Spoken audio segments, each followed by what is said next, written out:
I put together this memorial for Bentley Miller. He would be probably enrolling into kindergarten with the rest of his classmates. Bentley was used in a drug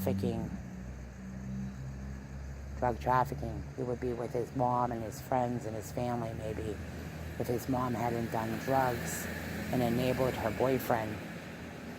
A common thread recently, as we notice, is the trend is that the rapes and molestation of children are often now the boyfriend raping the little girls or little boys. This happened in January 2010 as well.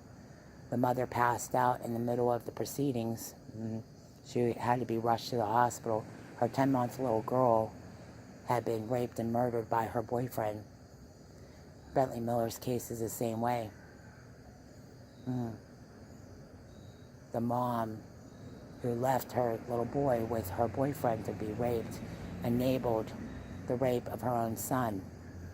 In memory of Bentley Miller, he would probably be hanging out with his friends, maybe. He might be hanging out with kids, and that's in heaven.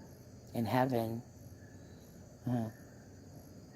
he'll be hanging out with his friends and playing in the field.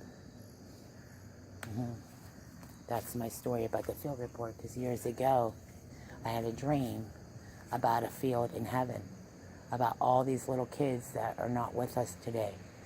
And they're crawling all over Jesus' legs, and they're playing in the grassy fields in heaven, where there's flowers blooming and stuff like that. It's really kind of the stuff of life. Most of these grieving parents recognize a poor decision, and they know it might be too late, but they're somewhere in heaven. They're waiting for their mom and dad in heaven, and they're looking forward to seeing their parents. So pray for these families. Pray for our community. This is the day before, of course, the 9/11 events as well, and that everyone knows that what we suffered on 9/11 and the aftermath, and really the impact the drugs has had on our children and on our communities.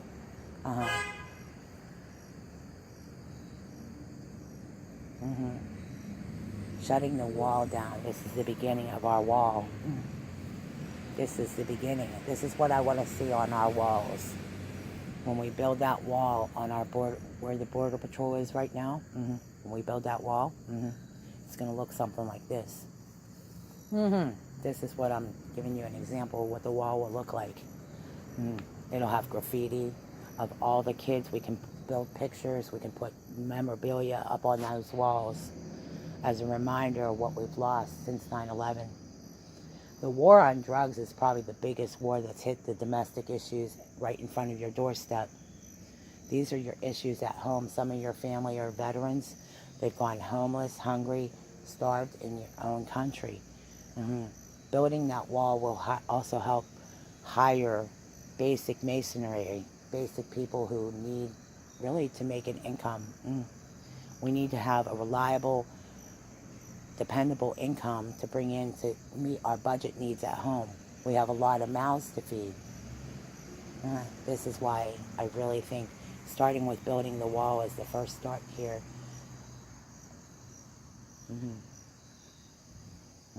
Most of our families have been depleted of financial needs. We've been depleted of all our expenses, because really, when it comes down to the pro-life issue and my nephew and my family, it comes down to some basic things.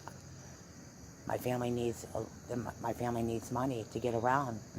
My nephew's paralyzed in a car accident. When it comes to my nieces, I think about everything that represents family. Operation Play Therapy, the Canine Unit, the Kennel Club. All these things are so important, because to me, when I think about how important it is to get your education and all the loans that we have to take out, when I think about what happened on 9/11, it was the debt crisis that was covered up. And really, it's passing on debt that our children cannot afford. So when you think about freedom is not free, it came with a price. You can see why our soldiers are on the front lines right now as we speak. Here, thank you for listening to my field report here. And I know that hopefully by the end of the day, you'll understand all the work that's been done to put a stop to really the war on terror.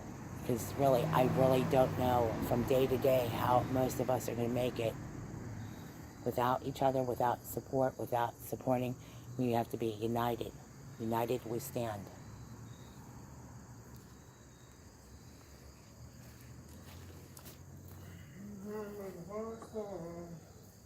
A moment of silence for all the 9/11 victims.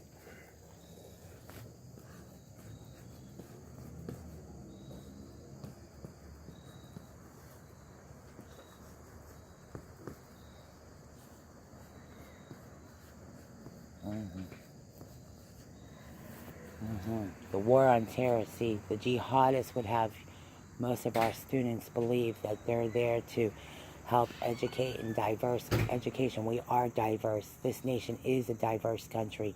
We don't need the infiltration of jihad. We don't need Common Core. That is why so many people are sitting back and looking at what's going on. Look around you. United we stand.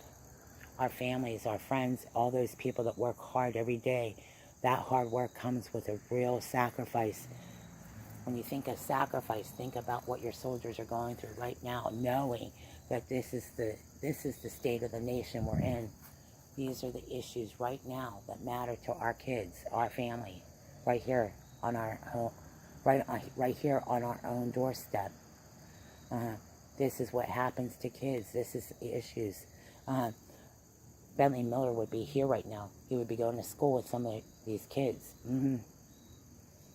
Why they have a canine unit. Why we have to train our puppies to help the kids.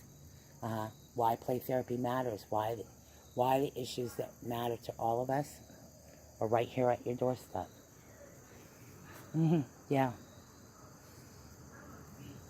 These are the issues we've been talking about for almost 12 years.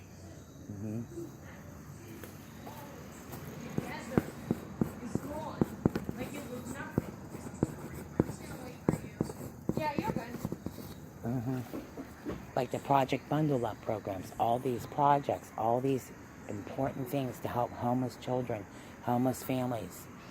My goal in life is to become a homeless advocate, and I guess I've achieved something here in all the hard work that we've done.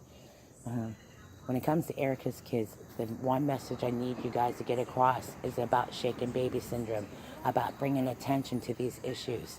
It's called situational awareness, looking around you, reporting abuse. If you see signs of abuse, please report it. It is mandatory and required by law for everyone to report abuse. Most teachers and any teachers who have ever been put in a situation when it involves children of abuse, one of the things that I notice, one of the trending issues is that a lot of times people retaliate. They don't want to get in trouble. They don't want to. The best way to intervene is trying to educate our families about parenting. If you're having a problem, ask for help before it's too late. In memory of Bentley Miller. Ask for help before it's too late.